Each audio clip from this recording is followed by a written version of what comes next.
So we got 5 days till the economic cliff, that is the expanded $600 unemployment expiring. We are already seeing people being pushed to housing courts, facing eviction. Trump, in that press conference, made a little bit of news, basically saying he wants to cut down the unemployment from $600 a week to around $175 to $200 extra a week. Republican vulture Stephen Moore says it would be $200, which would be, quote, a big win for us. This would amount to about $175 a week bonus after taxes. So think about that for a second, right? If this is what it comes down to. If Trump's starting at $200 a week, my guess is Democrats will come back huffing and puffing. We're not budging. Extend the $600 a week.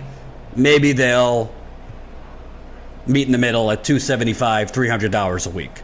So if you've been basically staying above water because of that extra $600 a week, and again, the extra $600 a week is federal unemployment. That's in addition to whatever you're getting from your state unemployment. But remember for example, I interviewed an unemployed single mother in Arizona. Arizona only gives out about $250 a week.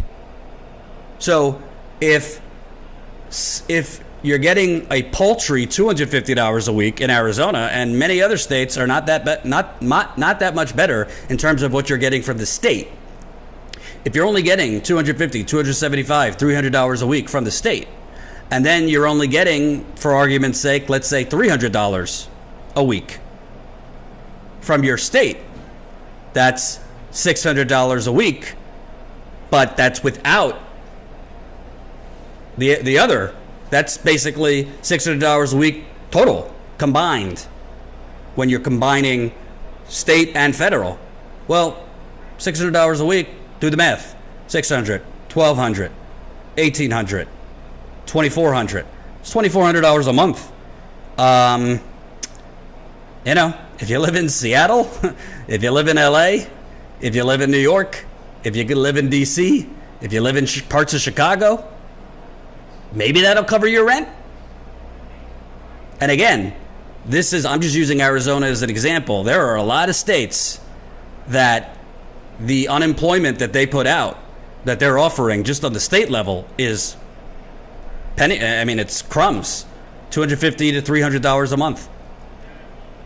So if the $600 extra is going to be shrunk down to $275, $300 a month, basically totaling $600, there's a lot of people that are not going to be able to pay their bills, because you have 51 million people that filed for unemployment claims.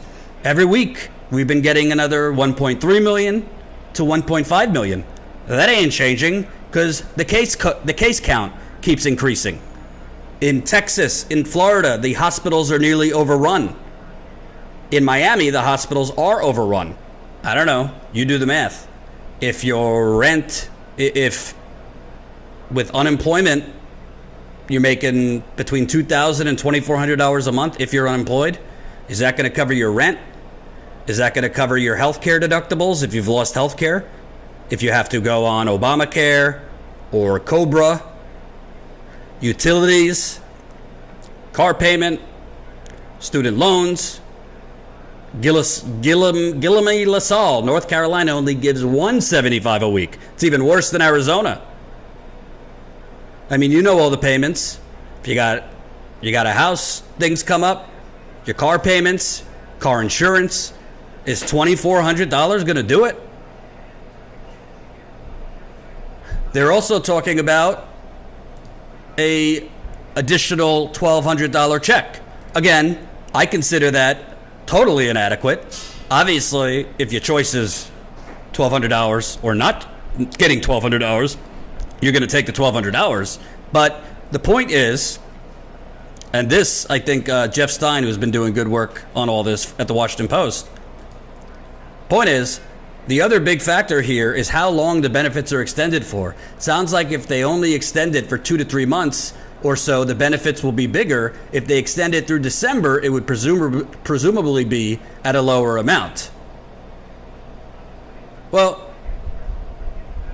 if you're cutting the unemployment by, at this point, we're saying $300 to $350, where the job market is not picking up, the Republicans, literally as part of the bill, want to give a back-to-work bonus.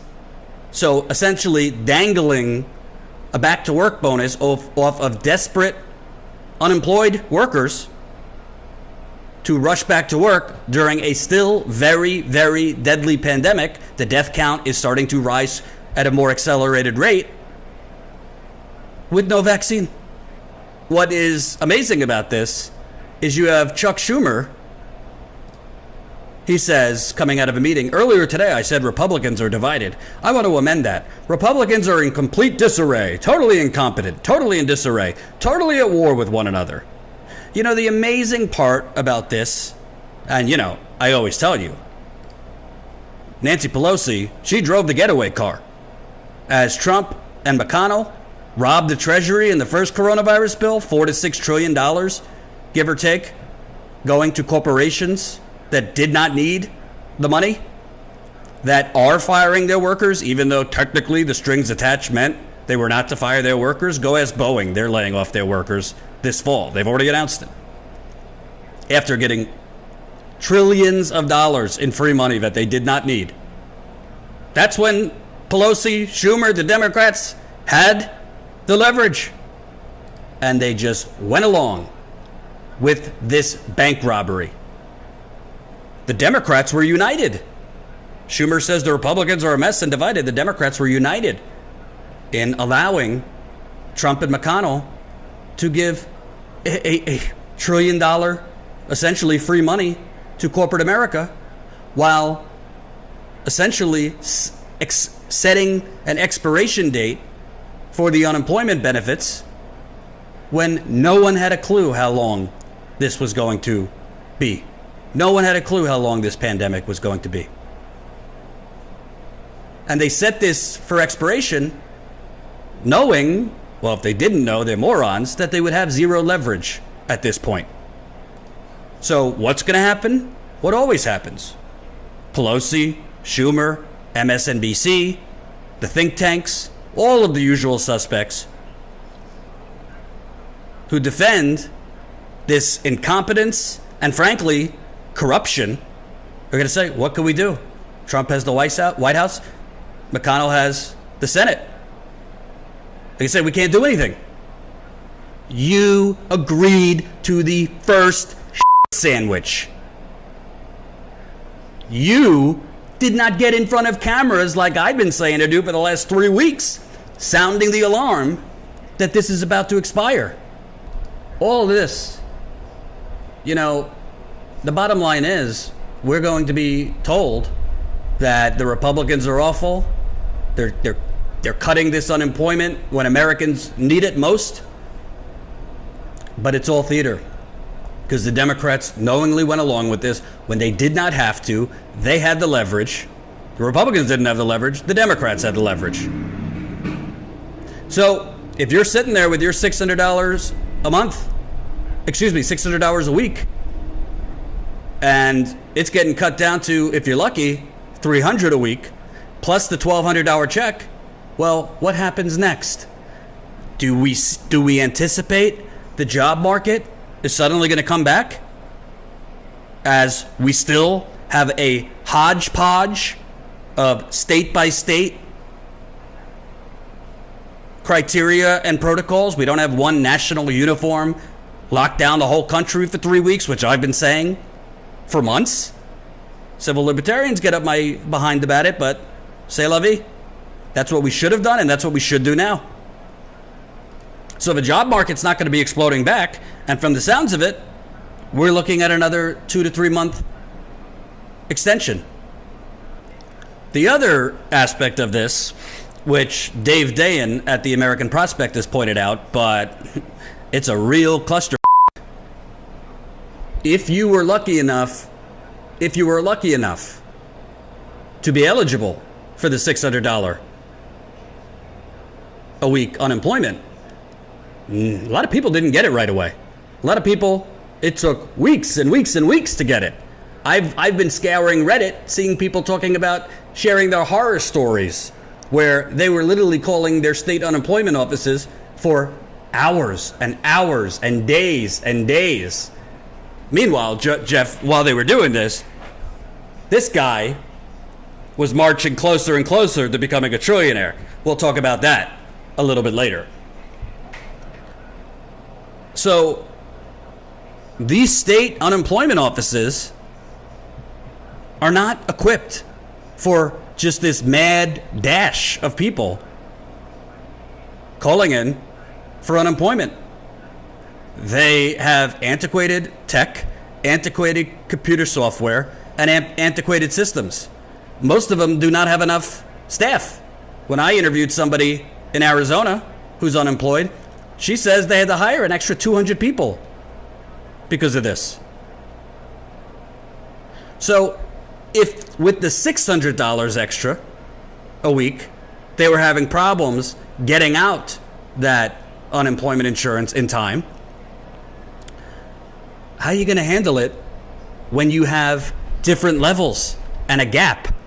So they're not going to make a deal by Saturday, which is the deadline. July 26th is when this expires. So you're going to be putting out $600 a week, and then it's going to change to whatever it is, $250 a week, $300 a week. How the hell are these state offices going to figure out how to distribute that at different levels for different weeks? They could barely get out just the one amount.